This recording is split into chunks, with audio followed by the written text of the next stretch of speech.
大家好，我是田园，今天给大家分享一个老式小面包做法。首先我们准备300克的高筋面粉，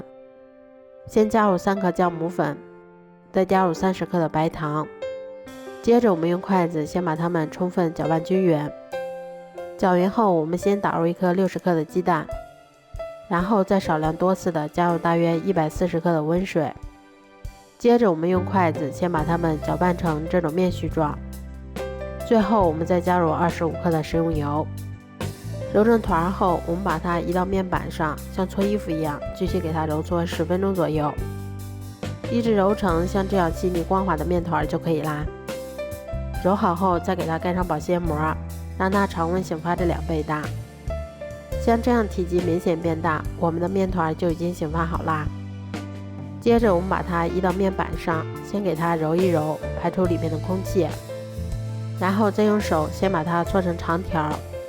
再用刀把它们切成大小均匀的小剂子。我们取一个小剂子，先给它揉得细腻光滑一些，然后再把它搓成像这种长条的形状就可以啦。都做好后，把它们依次放到硅油纸上面，然后再给它盖上保鲜膜，让它2次醒发30分钟左右。30分钟后，我们在锅中多烧一些食用油，油温烧至4成热的时候，再依次下入我们做好的生胚，全程用中小火慢炸，一直炸至表面金黄并全部浮起后就可以出锅啦。这样做出的老式小面包吃起来非常的松软香甜，虽然是油炸的，但是吃起来一点也不油腻。